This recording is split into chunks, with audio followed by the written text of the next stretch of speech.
அனைவருக்கும் வணக்கம். இன்றைக்கி நம்ம இந்த வீடியோவில் எதை பற்றி பார்க்க போகிறோம்னா, மகரம் காலச்சக்கரத்துக்கு 10ஆம் வீடான மகர ராசி நேயர்களுக்கு ராகு தசை 18 வருட ராகு தசை எப்படி இருக்கும், உங்கள் லைஃப்பில் எந்த விதமான இம்பாக்ட் ஏற்படுத்தும், ராகு என்னென்ன இடத்துல 12 கட்டத்தில் என்னென்ன இடத்துல இருந்து எந்த விதமான பலன் கொடுக்கும், என்ன பலனுக்கு ஏற்படுத்தி கொடுக்கும், இதெல்லாமே நம்ம இந்த வீடியோவில் தெளிவாக பார்க்க போகிறோம். 18 வருட ராகு தசை. ராகுங்கிறது வந்து பார்த்திங்கன்னா இயற்கை பாவகிரகங்க, சரிங்களா. ராகு வந்தோடனே பாருங்கள், ஒரு சில பேர்த்த ஆட்டி படைக்கும். ஒரு தீய பழக்க வழக்கங்கள் போடுறது, ஒரு நெகட்டிவ் வைப்ரேஷனில் போய் மாட்டுறது, உடம்பெல்லாம் அடித்து போட்ட மாதிரி இருக்கும். அவங்க தவறான வழிக்கு போவாங்க. அவங்க என்ன பண்ணுறாங்க ஏது பண்ணுறாங்கன்னு அவங்களுக்கே தெரியாது. இதெல்லாமே ஒரு தவறான ஒரு பாதை, தவறான ஒரு ரூட்டு கொண்டு போகிறது எல்லாமே இந்த பாவகிரகத்தோட சேர்ந்த இந்த ராகுதசை தான். சுபகிரகங்களோட சேர்ந்த ராகுதசை வந்து பார்த்திங்கன்னா ஆளே கொஞ்சம் பிரைட்டாக மாற்றும், ஒரு நல்வழி கொண்டு போக வைக்கும், ஒரு நேர்மையான வழி கொண்டு போக வைக்கிறது. இதெல்லாமே நல்ல கிரகத்தோட சேர்ந்த ராகு வந்து அந்த தசையில் கொடுக்கும். இது வந்து பார்த்திங்கன்னா உத்தராட நட்சத்திரம், திருவோண நட்சத்திரம், அவிட்ட நட்சத்திரம், இந்த 3 நட்சத்திரத்தில் தான் பிறந்திருப்பீங்க. உத்திராட நட்சத்திரக்காரங்களுக்கு பிறக்கும்போது சூரிய தசை, 2வது சந்திர தசை நடக்கும், 3வது செவ்வாய் தசை, 4வது ராகு தசை நடக்கும். திருவோண நட்சத்திரக்காரங்களுக்கு பிறக்கும்போது சந்திர தசை, 2வது செவ்வாய் தசை நடக்கும், 3வது உங்களுக்கு ராகு தசை நடக்கும். அவிட்ட நட்சத்திரக்காரங்களுக்கு பிறக்கும்போதே செவ்வாய் தசை, 2வது உங்களுக்கு பார்த்தீங்கன்னா ராகு தசை 18 வருஷம் தசை நடக்கும். ஒரு முக்கியமான தசைங்க இது. இது ராகு எந்தெந்த இடத்துல இருந்து எந்த விதமான இம்பாக்ட் ஏற்படுத்த நம்ம பார்ப்போம், சரிங்களா. பொதுவாகவே ராகு வந்து பார்த்திங்கன்னா உகந்த இடம் என்னென்னா, இந்த மேஷராசி, ரிஷபராசி, கடகராசி, கன்னிராசி, மகர ராசி. அதாவது மேஷம், ரிஷபம், கடகம், கன்னி, மகரம், இந்த 5 இடத்துல ராகு இருக்கும்போது அது ஒரு யோகமான ஒரு ராகுவோ, ஒரு நல்ல ஒரு ராகுவோ, நல்லது செய்யக்கூடிய ராகுன்னு சொல்லப்பட்டிருக்கு பாரம்பரிய ஜோதிடத்தில், சரிங்களா. இது வந்து உங்கள் லக்னத்துக்கு வந்து ஒரு 3ஆம் இடமாவோ, இல்லை 6ஆம் இடமாவோ, இல்லை 10ஆம் இடமாவோ, 11ஆம் இடமாவோ, இந்த இடத்துக்கு வந்து அவர் வந்து பார்த்திங்கன்னா உங்களுக்கு இயற்கை சுபகிரகங்களோட சேர்ந்துருக்கணும். ஆக்சுவலாக வந்து 10ஆம் இடம் 6ஆம் இடத்தை விட உங்களுக்கு 3ஆம் இடம் 11ஆம் இடம் வந்தால் ரொம்ப பரவாயில்ல. அதாவது மேஷம், ரிஷபம், கடகம், கன்னி, மகரம், இந்த இடம் வந்து உங்கள் லக்னத்துக்கு ஜாதகப்படி உங்கள் லக்னத்துக்கு 3ஆம் இடமாவோ 10ஆம் இடமாவோ வந்து அந்த வீடு கொடுத்த கிரகம், அந்த 3ஆம் இடத்துக்கு அதிபதியோ 11ஆம் இடத்துக்கு அதிபதியோ அந்த வீடு கொடுத்த கிரகம் நல்லா வலுத்திருந்து உங்களுக்கு வந்து பார்த்திங்கன்னா சுபகிரகங்களோட தொடர்பு இந்த ராகுக்கு இருந்துச்சுன்னா கண்டிப்பாக அது கோடீஸ்வர ராகு தசையாக தான் அவங்களுக்கு அமையும். அதில் சந்தேகமே கிடையாதுங்க. 100% அவங்களுக்கு அப்படி தான் இருக்கும். நிறைய ஜாதகம் பார்க்கும்போது மகர ராசிக்காரங்க, பொதுவாக மகர ராசிக்காரங்க உழைப்பாளியாக இருக்காங்க, நல்லா உழைப்பாங்க, ஹார்ட் ஒர்க் போடுவாங்க. ஆரம்ப காலத்துலலாம் உங்களுக்கு எதுவும் நடக்காது. சின்ன வயசுலலாம் கொஞ்சம் வறுமை, கஷ்டம், ஃபேமிலி ப்ராப்ளம், இதனால கொஞ்சம் இருந்திருக்கும். அப்படியே கொஞ்சம் வளர அந்த ராகு திசையில் கொஞ்சம் கொஞ்சமாக பிக்கப் ஆக ஆரம்பிப்பாங்க. இதுக்கு என்ன காரணம்னா, அந்த ராகு ஜாதகத்தில் நல்ல ஒரு இடத்துல, நல்ல ஒரு பொசிஷனில், இப்போ குருவோட உட்காந்துருப்பார் 3ஆம் இடத்துல, இல்லை 11ஆம் இடத்துல நல்ல இடத்துல இருப்பார், இல்லை 10ஆம் இடத்துல கூட ஒரு சில பேருக்கு நல்லா இருக்கும். ஒரு குரு சம்மந்தப்பட்ட ஒரு சுபகிரகங்களோட நல்ல கிரகத்தோட சேர்க்கை, பார்வை, அதோட கதிர்வீச்சு அங்கே 10ல் இருந்ததுன்னா கண்டிப்பாக இவங்களுக்கு வந்து பெரிய ஒரு செல்வந்தராக, ஒரு பணக்கார வாழ்க்கையை, ஆடம்பர வாழ்க்கை, தொழிலில் கொடிக்கட்டி பறக்கிறவங்களாம் இருப்பாங்க.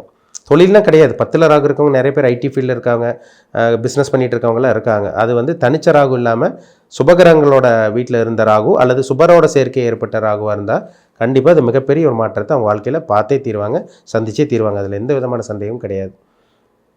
எங்கள் ராகுக்கு வந்து பார்த்திங்கன்னா இந்த 8ஆம் இடமெல்லாம் சம்மந்தப்படக்கூடாதுங்க. 8ல் ராகு இருந்துச்சுனாலே இந்த ஆயில் கண்டத்தை கொடுக்கறது, விபத்து சந்திக்கிறது, இந்த விஷப்பூச்சி கடிக்கிறது, இந்த மாதிரிலாம் இருக்குது பார்த்திங்களா. ஒரு சில இந்த பாம்பு கடிச்சது அந்த இதெல்லாம் சொல்கிறாங்க பார்த்திங்களா.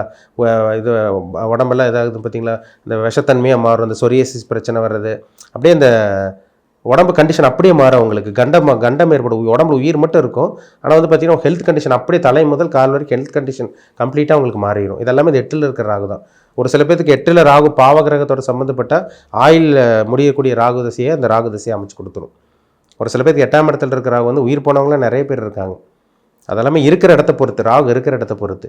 இப்போ 9ஆம் இடத்துல ராகு இருக்காருன்னு வச்சுக்கோங்க, எந்த இடத்துல ராகு 9ல் இருந்தாலும் வந்தோடனே ராகு தசை வந்தோடனே தந்தையோட ஆரோக்கியத்துக்கு எடுக்கும், அதிர்ஷ்டத்துக்கு எடுக்கும், இந்த ஆன்மீக பிரயாணம், இந்த மாதிரி அவங்க டைவெர்ட் ஆகி போயிடுவாங்க. இந்த மாதிரி சில விஷயங்கள் ராகு கொடுக்கும். 9ல் ராகு இருந்தால் தந்தையோட ஆரோக்கியம், அதிர்ஷ்டம் இது படுறது. அதே போல் இதேமாதிரி 4ஆம் இடத்துல ராகு இருந்தால் அம்மாவோட ஆரோக்கியத்தை கெடுக்கிறது. அதேமாதிரி உயர்கல்வி படிக்கிறதுக்கு தடை ஏற்படுறது. இதெல்லாமே 4ல் இருக்கிற ராகு தான். ஒரு சில பேருக்கு பாருங்கள் 2ல் இருக்கிற ராகு வந்து பொதுவாகவே 2ஆம் இடத்துலேயும் சனி ராகு, இல்லை 2ஆம் இடத்துல ராகு செவ்வாயில் இருக்கவங்கெல்லாம் பாருங்கள் சின்ன வயசில் கல்வியில் ஏதோ தடை ஏற்படும். ஒன்றா படிப்பு பிரேக் ஆகிருக்கும், இல்லை சரியாக படிக்காமல் இருப்பாங்க, அப்படியே ஒரு பாஸ் மார்க்கில் தான் அப்படியே வந்திருப்பாங்க. அப்படியே இந்த 2ஆம் இடத்துலலாம் ராகு, கேது இதெல்லாமே இல்லாமல் இருக்கிற வரைக்கும் ரொம்ப நல்லது. ராகுக்கு வந்து உகந்த இடம் 3, 6, 10, 11 தாங்க. இந்த இடத்துல இருக்கிற ராகு ஒரு நல்ல ஒரு ராகுவை வேலை செய்வார். ஒரு சில பேருக்கு லக்னத்தில் ராகு இருக்கும், ரொம்ப ஆசைப்படுவாங்க, இவங்களை திருப்திப்படுத்தவே முடியாது, ரொம்ப பேராசக்காரராக, பிடிவாதக்காரராக, ஒரு சுயநலமிக்க ஒரு ஆட்களாக இருக்கிறதெல்லாம் பாருங்கள் இந்த லக்னத்தில் இருக்கிற ராகு தான். இவங்களை திருப்தியப்படுத்த முடியாது. கிரிமினல் ஆக்டிவிட்டீஸ் இருக்கும், பயங்கரமாக யோசிப்பாங்க, திங்கிங் எல்லாம் பார்த்தீங்கன்னா எக்ஸ்ட்ரீம் லெவல் தான், பிரம்மாண்டமாக திங்க் பண்ணுவாங்க, சின்னதெல்லாம் யோசிக்க மாட்டாங்க. திங்கிங் எல்லாம் எக்ஸ்ட்ரீம் லெவல் எக்ஸ்ட்ராடினரி லெவல் தான் திங்கிங் இருக்கவங்களுக்கு. லக்னத்தில் ராகு இருக்கவங்களுக்கு. 2ஆம் இடத்துல ராகு இருக்கிறவங்க இந்த மெய்யை பொய்யாவும் பொய்யை மெய்யாவும் பேசி சமாளிக்கக்கூடிய இந்த டெக்னிக்கல் மைண்டு சொல்லுவாங்க. இந்த 2ஆம் இடத்துல இருக்கிறாங்க தான் தந்திரமாக பேசுவாங்க. 2ல் இருக்கிற ராகு இருக்கவங்களுக்கு. 3ஆம் இடத்துல ராகு இருக்கவங்களுக்கு முயற்சி ஸ்தானத்தில் இருக்கிற ராகு இன்னும் தன்னம்பிக்கை கொடுக்கும், நல்ல ஒரு உத்வேகம் தைரியம் இதெல்லாமே கொடுத்து ஒரு வாழ்க்கையை அடுத்த கட்டத்துக்கு கொண்டு போக வைக்கும். 4ல் இருக்கிற ராகு அம்மாவோட ஆரோக்கியத்துக்கு எடுக்கும், இல்லை அம்மாவே இல்லாமல் பண்ணுறது, கல்வி தடை ஏற்படுத்துறது, ஜாதகருக்கு அலைச்சல் திருச்சல் கொடுக்கறது. சுகஸ்தானத்தில் ராகு இருந்தால் ஆரோக்கிய குறைபாடு வரும். இதெல்லாம் 4ல் ராகு இருக்கிறது இருக்கக்கூடாது. 4ல் ராகு இருக்கிற சில குறைபாடு தான். ஒரு சில பேருக்கு 4ல் ராகு இருக்கும் பாருங்கள், பல பாஷை கற்றுக்குவாங்க. நான் 4ஆம் இடங்கிறது உங்களுக்கு அந்த படிப்புக்குண்டான இடம். அதில் ராகு இருக்கும்போது பல மொழி கற்றுக்கிறது. இங்கிலீஷ் இங்கிலீஷு, தமிழ், இந்த கன்னடா, இந்த மற்ற லாங்குவேஜ், ஹிந்தி, மற்ற எல்லாம் லாங்குவேஜ் எல்லாம் இருக்குது பார்த்தீங்களா. ஒரு 4-5 லாங்குவேஜ் கற்றுக்கிறவங்களாம் பாருங்கள், இந்த 4ஆம் இடத்துல ராகு சம்மந்தப்பட்டிருக்கும். 5ஆம் இடத்துல ராகு இருக்கவங்களுக்கு இந்த பூர்வீக சொத்து ஆகாமல் போகும், குழந்தைங்களால் சில பிரச்சனை, மனக்கவலை இதெல்லாமே இருக்கும். மேக்ஸிமம் பெண் குழந்தை அந்த மாதிரி பெண் வாரிசு இந்த மாதிரி விஷயங்கள்லாம் 5ல் இருக்கிற ராகு கொடுக்கும். சரிங்களா. பொதுவாகவே 5ல் ராகு இருந்தால் காம சிந்தனை, காம இச்சைகள் அதிகமாக இருக்கும். அதேமாதிரி பார்த்திங்கன்னா அதிகமாக திங்க் பண்ணுவாங்க. ஓவராக திங்க் பண்ணுறதெல்லாம் இந்த 5ஆம் இடத்துல இருக்கிற ராகு தாங்க. ஏன்னா 5ஆம் இடம் நம்ம மூளை குறிக்கிறது, மைண்டை குறிக்கிறது. அந்த இடத்துல ராகு இருக்கிறது எக்ஸ்ட்ரீம் லெவல் திங்க் பண்ணும், கண்டதெல்லாம் யோசிப்பாங்க. பயங்கர அவங்க மண்டைக்குள்ளே இஷ்டத்துக்கு யோசிச்சுட்டு இருப்பாங்க. அவங்க என்ன யோசிக்கிறாங்கன்னு அவங்களுக்கே தெரியாது. மண்டைக்குள்ளே ஏதோ ஒன்று வந்துட்டு போயிட்டே இருக்கும். பாசிட்டிவ் நெகட்டிவ் எல்லாம் உங்களுக்கு என்னென்னமோ வருங்க 5ல் இருக்கிற ராகு. அது 5ஆம் இடத்துல இருக்கிற ராகு இருக்கவங்க கேட்டால் சொல்லுவாங்க. 5ஆம் இடத்துல ராகு இருந்துச்சுன்னா ஒரு பிரம்மாண்டமாக திங்க் பண்ணுறது, ஒரு கட்டுக்கடங்காத ஒரு கற்பனை சொல்லுவாங்க. இஷ்டத்துக்கு தோணும், என்னென்னமோ தோணும். இப்படி நடந்துருமா, அப்படி நடந்துருமா, இப்படி அவங்க அங்கே இதாயிருமா, அப்படி நடந்துருமா, இவங்களை இப்படி அவங்ககிட்ட இப்படி நடந்துக்கிட்டோம், நம்ம இப்படி நடந்துட்டோம் அப்படின்னு சொல்லி என்னென்னமோ உங்களுக்கு திங்கிங் எல்லாமே எக்ஸ்ட்ரீம் லெவல் திங்கிங் வர்றது எல்லாமே இந்த 5ஆம் இடத்துல இருக்கிற ராகு தான். தேவையில்லாதெல்லாம் யோசிச்சு குழப்பறதெல்லாம் 5ல் இருக்கிற ராகுங்க. இப்போ 6ஆம் இடத்துல ராகு இருந்தால் நல்ல கிரகத்தோடு இருந்தால் கடன் இருக்காது, பகை இருக்காது, எதிர்ப்பு இருக்காது. 6ல் பாவிகளோடு இருந்த ராகு கடன், நோய், எதிர்ப்பு எல்லாமே அதிகப்படுத்திடுவார் உங்களுக்கு. 7ஆம் இடத்துல ராகு வந்து பார்த்திங்கன்னா அது கொஞ்சம் சிக்கலான ஒரு அமைப்பு.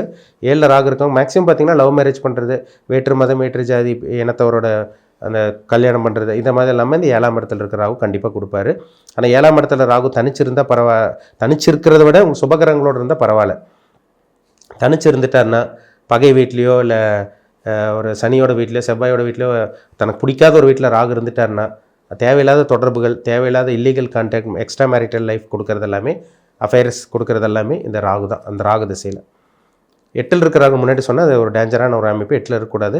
9ல் இருக்கிறது வந்து தந்தையோட ஆரோக்கியம், அதிர்ஷ்டம் குறைபாடு, அதேமாதிரி வந்து பார்த்திங்கன்னா உங்களுக்கு தந்தை இல்லாமல் போகிறது, இந்த மாதிரி விஷயங்களை கொடுக்கும். 10ல் இருக்கிற ராகு தொழிலில் முன்னேற்றம், இதெல்லாமே தனிச்சிருக்கிற ராகுவோட குருவோட சுபகிரகங்களோட சேர்ந்த ராகு நிச்சயமாக ஏற்படுத்தி கொடுக்கும்.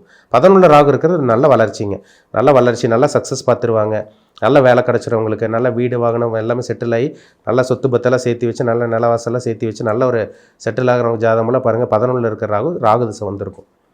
12ல் இருக்கிற ராகு வெளிநாட்டு பிரயாணம் ஏற்படுத்தி கொடுக்கறது இதெல்லாமே கொடுக்கும். ஆனால் தனிச்சிருக்கிற ராகு மற்ற கிரகங்களோட சேர்ந்து இருக்கிறது பரவாயில்ல. தனிச்சிருக்கிற ராகு சுபகிரகங்களோட வீட்டில் இருந்தால் பரவாயில்ல. இதே பாவகிரகங்களோட சம்மந்தப்பட்ட நிம்மதியான தூக்கம் இருக்காது. பொதுவாகவே ராகு 12லேருந்து தசை வந்தால் பாருங்கள், நைட்டில் தூக்கம் வராதுங்க, சரியான தூக்கம் இருக்காது. சுபகிரகங்களோட இருந்தால் அவர் சமாளிப்பார், அவ்வளோதான், சமாளிக்க வைப்பார். ஆனால் ராகு 12லேருந்து அது வெளிநாட்டு பிரயாணம், வெளிமாநில பிரயாணம், தூரதேச பிரயாணம், வெளிநாட்டில் போய் செட்டில் ஆகுறது, பிறந்த ஊர் விட்டு வெளியூர் வெளிமாநிலத்தில் போய் செட்டில் ஆகுறது எல்லாம் இந்த ராகு திசையில் கொடுக்கும். இதெல்லாம் நிறைய சொல்லலாம், இந்த மாதிரி நிறைய ராகு வச்சு நம்ம சொல்ல முடியும். ஆனால் ராகு வந்து அந்த திசை நடத்தணும். இந்த நட்சத்திரக்காரங்களுக்கு ராகு திசை வந்து அந்த ராகு திசை வீழ்ச்சி சந்தித்தவங்களும் இருக்காங்க, ராகு திசை வந்து போராடி முன்னேறினவங்களும் இருக்காங்க. இதுக்கு காரணம் அவங்க ஜாதகத்தில் நடக்கக்கூடிய தசாபுத்தி அந்த ராகு வந்து கெடாமல் சுபகிரகங்களோடு இருக்கும், அதுதான் காரணம். சரிங்களா. முக்கியமாக சொல்லணும்னா லக்னம் லக்னாதிபதி கெட்டுக்கூடாதுங்க. இப்போ லக்னம் கெட்டு போய் லக்னாதிபதியெல்லாம் கெட்டு போச்சுன்னா இவங்க உழைச்சி அடுத்தவங்களுக்கு போயிடும், நல்லதெல்லாம் அடுத்தவங்களுக்கு போகும், இவங்களால பிரயோஜனமெல்லாம் இவங்களுக்கு எந்த பிரயோஜனமும் இருக்காது. அதனால தான் அவங்கவுங்க ஜாதகத்தில் லக்னம் கெடக்கூடாது, லக்னாதிபதி கெடக்கூடாது, ராசிநாதன் ராசி அதிபதி கெடக்கூடாது. சரிங்களா. அதனால் உங்கள் தனிப்பட்ட ஜாதகத்தில் ராகு கேது எங்கே இருக்காங்க, ராகு எந்த இடத்துல இருக்காங்க, மற்ற கிரகங்கள் எங்கே இருக்குது, இப்போ உங்களுக்கு ராகு திசை நடந்துட்டு இருக்கா, இல்லை நடந்து முடிஞ்சிருச்சா, இனிமேல் எப்போ வரும், இதெல்லாமே உங்கள் தனிப்பட்ட ஜாதகத்தை பார்த்து செக் பண்ணிக்கோங்க. ஏன்னா ராகுங்கிறது ஒரு முக்கியமான கிரகம், ஒரு மாற்றத்தை கொடுக்கக்கூடிய கிரகம் இந்த ராகு தான். அதனால் அது ஒரு முக்கியமான ஒரு அமைப்பாக இருக்கும். அதனால் பிறப்பு ஜாதகத்தில் ராகு எங்கே இருக்கார், உங்களோட வயசு என்ன, நீங்கள் என்ன நட்சத்திரம், இதெல்லாம் தெளிவாக பார்த்து தெரிஞ்சுக்குங்க. சரிங்களா. மீண்டும் அடுத்த பதிவில் சந்திக்கும் வரை உங்களிடமிருந்து விடைபெறுவது உங்கள் சோதரர் தமிழரசன். நன்றி, வணக்கம்.